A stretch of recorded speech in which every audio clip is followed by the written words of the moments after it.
इंदिरा जी का जो आज जन्म दिवस है, एक महान नेता जिनका नाम देश और दुनिया के अंदर इतिहास बन गया। जिस प्रकार उन्होंने देश की एकता के लिए, देश की अखंडता के लिए जो अपने प्राण त्याग दिए, शहीद हो गए देश के लिए, उनको देश कभी भूल नहीं सकता।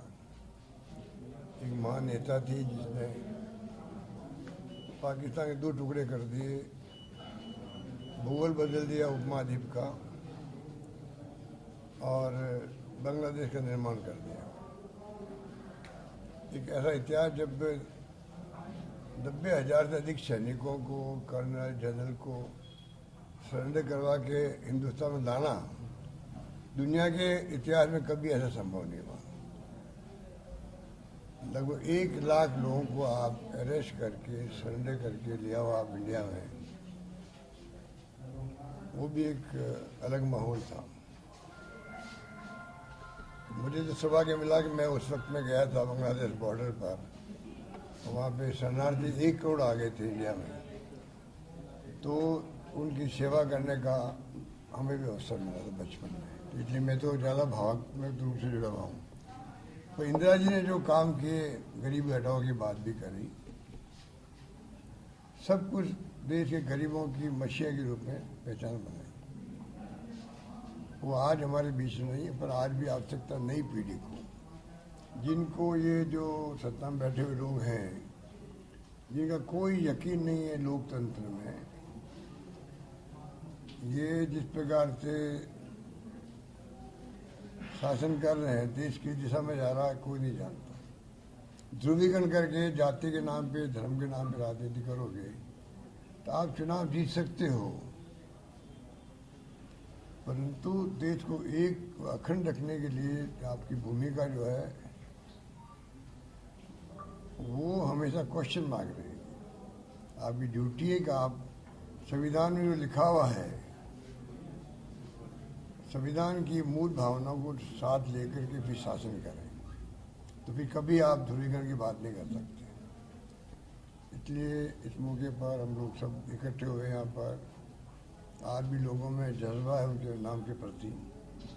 हम सब संकल्प करेंगे कि आने वाले वक्त में इंदिरा जी व जो कांग्रेस की नीतियाँ, जो सिद्धांत हैं और कार्यक्रम है, उसको हम लोग आगे बढ़ाएं, नई पीढ़ी तक पहुँचाएँ। नई पीढ़ी तक पहुँचाना आवश्यक है, क्योंकि जिस प्रकार इतिहास कोई कमज़ोर करना चाहते हैं, तोड़ रहे मरोड़ रहे हैं बीजेपी वाले, ये खतरनाक खेल है। नई पीढ़ी को मालूम पड़ना चाहिए कि हमारा सुनहरा इतिहास जो फ्रीडम मूवमेंट में त्याग का बलिदान कर रहा था, उसको हम लोग आधार बना के देश की सेवा करने में संकल्प करें, ये हमारी भावना होनी चाहिए। सर, कल एसआईआर को लेकर लगातार सवाल उठा रहे थे। एसआईआर को लेकर कल जो जयपुर का जो वीडियो सामने आया है, जिसमें लोग साफ तौर पर महिला बीएलओ से कह रहे हैं कि आप हमारे घर नहीं आई हैं, आप नाम काट रही हैं, मार्किंग की जा रही है एक विशेष तबके के लोगों के नाम के आगे, परिवार के आगे, उस पर क्या कहना है?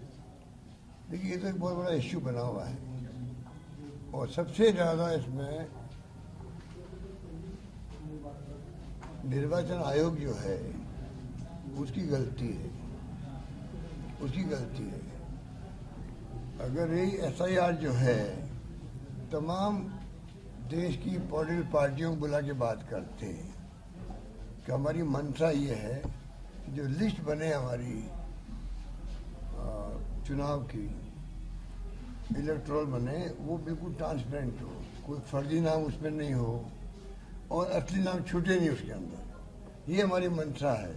अगर ये मंशा वास्तव में होती है उनकी, तो फिर वो सबको विश्वास में लेते हैं। बिना विश्वास में लिए हुए जब राहुल गांधी जी ने कहा भाई ये हमारे पास रिपोर्ट आई है कि 1,0250 वोट फर्जी जुड़ गए हैं, तब से ही शुरुआत हुई है। राहुल गांधी जी ने इतनी मेहनत करी है, 2-3 बार प्रेस कॉन्फ्रेंस करी, बताया भाई किस प्रकार से ये फर्जी वोट जुड़ रहे हैं, असली वोट कट रहे हैं। तो चुनाव आयोग की ड्यूटी क्या थी? सिर्फ ये थी भी आप हमें लिस्ट दे दीजिए, हम इसकी जांच करवा लें, और कुछ नहीं करना था हमको। जांच करने के बाद में 15 दिन महीने पर बाद बताते था ये हमने जांच करी है, इसमें ये बात आपने ठीक बोली है, इसमें हमने पता कर लिया, इसमें कोई गलती नहीं है। स्पष्ट रहता उनकी नीयत शुरू से खराब है। वो मिली भगत है बीजेपी से और सरकार से, जानबूझ के कंट्रोवर्सी पैदा कर रहे हैं, जानबूझ करके। अब ऐसा माहौल बना दिया देश के अंदर कि चुनाव आयोग पे ही लोगों को संदेह होने लग गया है। क्या लोगों और ये अगर संदेह होने लग गया है तो ये जो काम कर रहे हैं BLA और BLO, इनको तकलीफ आ रही है। जो आप बता रहे हो ये प्रॉब्लम पूरे मुल्क में रहेगी, जहाँ 12 राज्यों में चुनाव ये हो रहा है, SIR सब जगह से रिपोर्ट आ रही है, तो ये जरूरत नहीं है इसकी। अब एक आत्महत्या हो गई, पूरे देश भर में 3 हो गई, 3 सुसाइड हो गई, राजस्थान में 3 हो गई, एक राजस्थान, मध्य प्रदेश और दूसरी जगह। मैं भी एक कह रहा हूँ ना, एक हो गई।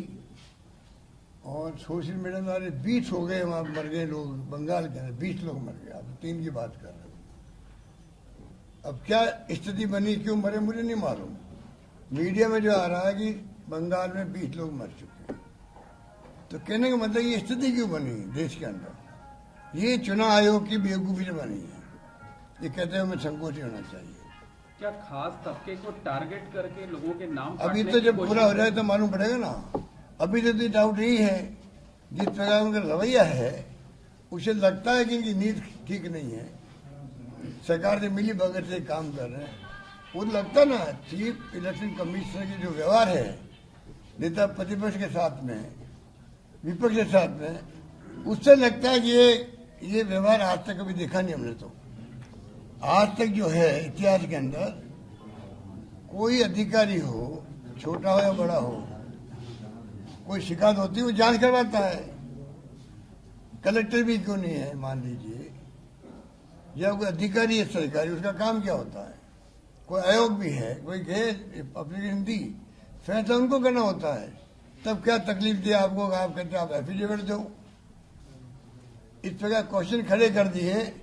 अनावश्यक जो है ऐसा माहौल बन गया है देश के अंदर कि लोग घबराने लगे, पता नहीं हमारा नाम कहीं कट नहीं जाए। बंगाली खबर भी ऐसी मैंने पढ़ी कि लोग कहें कहीं मेरा नाम कट नहीं जाए। अब ये पता नहीं ये भय का माहौल क्यों बनाया गया है। तो ये जो कुछ हो रहा है अच्छा नहीं हो रहा। सर अच्छा, राधा मोहन कांग्रेस और विपक्षी दल लगातार SIR का मामला उठा रहे हैं, वोट चोरी का आरोप भी लगा रहे हैं। बिहार के चुनाव के परिणाम आपके सामने है, लेकिन राजस्थान में जो अंता का विधानसभा उपचुनाव था वो भी आपके पक्ष में गया है। तो एक जगह जीत हो रही है 15,000 के अंतर से, दूसरी जगह बड़ी हार हो रही है जिसकी कल्पना नहीं की जा सकती। ये दोनों अंतर किस तरह देखते हैं आप? यदि वोट चोरी होती तो सब देखिए राजस्थान का तो स्पष्ट है। जी। आज आप किसी गांव में चले जाओ राजस्थान के अंदर, किसी गांव में कह रहा हूँ आपको एक ही बात मिलेगी। पिछली गवर्नमेंट की जो योजनाएं थी वो बहुत शानदार योजनाएं थी, लाभ मिल रहा था। आज वो सब वंचित हो रहे हैं। हमारी स्कीमों को या तो कमजोर कर दिया गया, बंद कर दिया गया। और हमारी स्कीमों की चर्चा आज पूरे मुल्क के हर राज्य में हो रही है। आप जाइए बाहर, सुनिए आप, उनको मालूम राजस्थान में क्या योजना चली थी, जिसमें विशेष रूप से 25 लाख बीमा जो था स्वास्थ्य का, उसको तो कोई पता नहीं क्या क्या लोग उसका कमेंट करते हैं, इतनी अच्छी योजना थी। बाकी भी जो योजना थी सबको कमजोर कर दिया, बंद कर दिया। अब बात है बिहार की।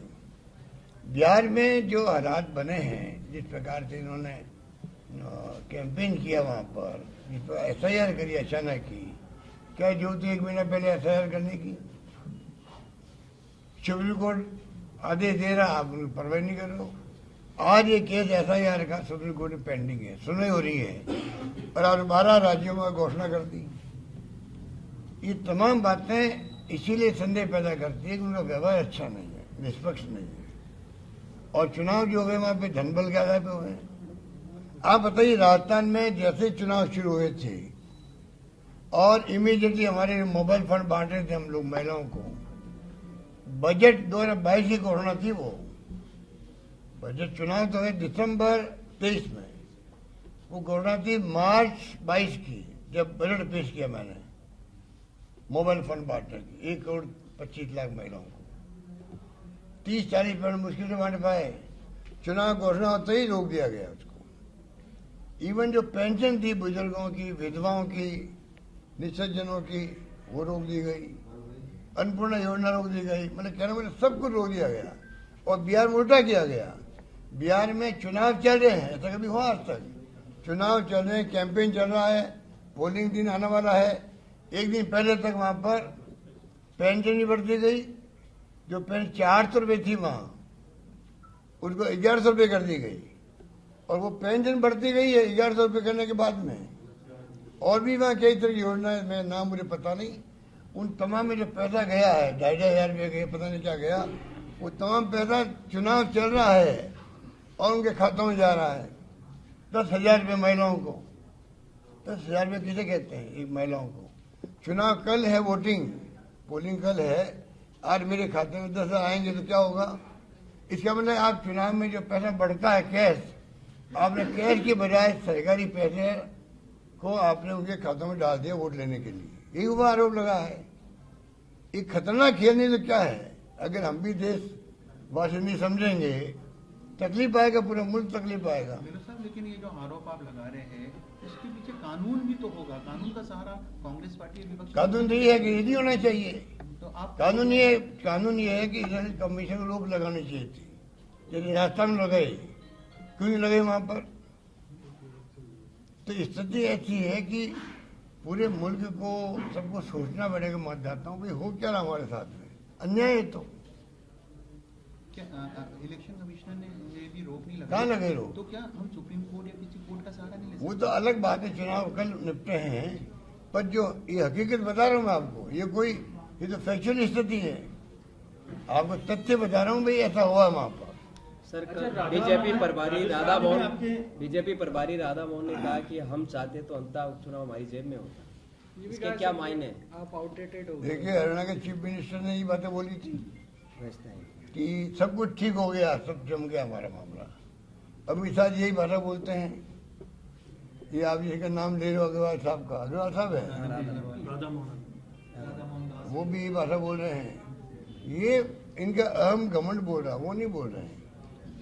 और ये लोग जो है, इनको मालूम है कि चुनाव हम जीत सकते हैं फाउल खेल करके। इतना धन इकट्ठा कर लिया लोगों ने, 8 ऑफिस इनके बन गए हैं देश के अंदर। 300 ऑफिस बन गए RSS के, 5 स्टार होटल के इतने ऑफिस बनते इनके। आप जाके देखिए दिल्ली वगैरह में पैसा कहाँ से आ गया, लूट लिया इन लोगों ने। इतना भयंकर करप्शन हो रहा है देश के अंदर, कोई सोच नहीं सकता।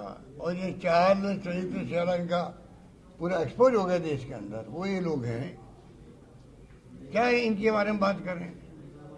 इलेक्टोरल बॉन्ड क्या थे?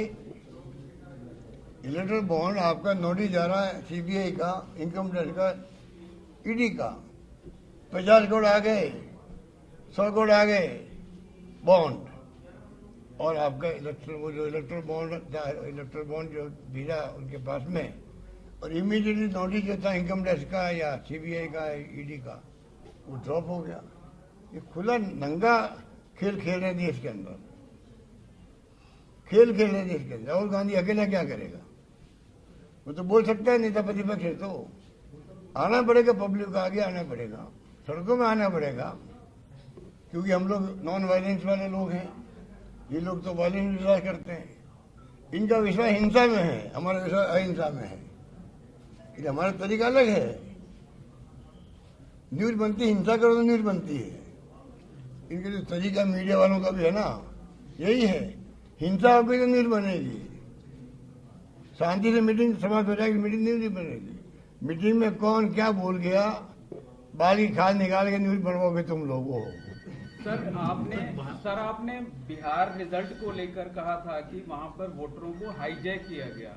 बीजेपी का कहना है कि वोटर हाईजैक नहीं हुए हैं, आपके जो 6 विधायक जीते हैं वो सब शामिल होने जा रहे हैं, JDU में शामिल होने जा रहे हैं। अभी खबर तो आप दे रहे हो, मुझे पता नहीं, ये राधा मोहन दास अग्रवाल ने कल मैंने कहा ना आपको, मुझे जानकारी में क्यों। लेकिन साहब, ये अपने जो बिहार चुनाव का परिणाम आया उसके बाद झारखंड मुक्ति मोर्चा की तरफ से भी उनके जो प्रवक्ता है, उनके पदाधिकारी, उन्होंने कहा है कि अब हम आगे कांग्रेस और रजत से सहयोगी के तौर पर गठबंधन रखे नहीं रखे, इसके ऊपर पुनः विचार करेंगे। देखिए, इस बारे में कोई कमेंट नहीं कर सकते। एक काम सब पार्टियों हाईकमांड होता है, वो तय करता है। देखते हैं क्या होता है। सर, भारत जोड़ो यात्रा की, इसके बाद में भी वोट चोरी हुई और बिहार से सत्ता दी। क्या लगता है अहिंसा आंदोलन करेगी कांग्रेस देश भर के अब अंदर? देखिए, हाईकमान ने फैसला किया कल परसों मीटिंग हुई है वहाँ पर कांग्रेस प्रेसिडेंट राहुल जी, और कल जो फैसला सुनाया आपको मिस्टर वेणुगोपाल ने कि भाई हमने तय किया कि पहला वीक जो है दिसंबर में उस पर रामलीला मैदान में रैली होगी। इधर 1 तारीख के तो पार्लियामेंट शुरू हो रही है और फर्स्ट वीक में रैली हो रही है। रैली ऐसा ही कोई हो रही है ना, उसमें तो देखते हैं उसमें क्या क्या फैसला कर। सर, आपका भी लंबा तजुर्बा है, कुछ लोगों की राय है, कल बैठक में भी कहा कि चुनाव का बाइकाट होना चाहिए जब तक ईवीएम से होंगे। हुड्डा जी कह रहे देखिए, हैं तो बैलेट पेपर रैली से होने होगा। दीजिए, वहाँ रामलीला मैदान में रैली होने दीजिए। ये फैसले तो ऐसा कुछ बिना सोचे समझे हो नहीं सकते ना। ये ऐसे फैसले होते हैं जहाँ पर जितने विपक्ष थे, क्योंकि पहले मोदी जी कहते कांग्रेस मुक्त भारत की बात करते थे, अब कांग्रेस मुक्त भारत की बात की बजाय कांग्रेस मुक्त विपक्ष की बात करने लग गए। ये खतरनाक खेल चल रहा है देश के अंदर, इसको आपको हमको समझना पड़ेगा। और मैं मीडिया से अपील करना चाहूँगा, जो ये मुख्य धारा का मीडिया है, अब तो अपनी अंतराल में पूछे कि देश में होगा क्या, डेमोक्रेसी कैसे बचेगी। उनको अपना जो संबंध है बीजेपी से या सत्ता पक्ष से, पीएमओ से जो खबरें आती है उनको लाइन दी जाती है, पंच लाइन क्या बनेगी, कौन सी न्यूज आएगी, कौन सा आपको न्यूज को हाईलाइट करना है, कौन सी नहीं करनी है, सर फैसला पीएमओ करता है। मुझे कहते हुए संकोच नहीं है, और ये सब मीडिया वाले जानते हैं कि वास्तव में कहाँ की खबरें आ रही है। कृपया करके देश के हित में आप लोग आगे आओ, और इतिहास आपको माफ नहीं करेगा। जैसे कि मैं सो रहा हूँ तो पिताजी को जगाना है मुझे, तो वो डायरेक्ट उठाने के बजाय, और हिंसा की परंपरा मेरे यहाँ नहीं थी सौभाग्य से, तो वो क्या करते थे कि उस कमरे में आ जाएंगे या बाहर से गुजरेंगे और चौपाई बोलेंगे, प्रात काल उठ के रघुनाथा मात पिता गुरु नावई माता। कभी कभी मैं गुस्से में उठ करके अरे पापा चरण स्पर्श किया और सो गया। मैंने कहा अब मत उठाना।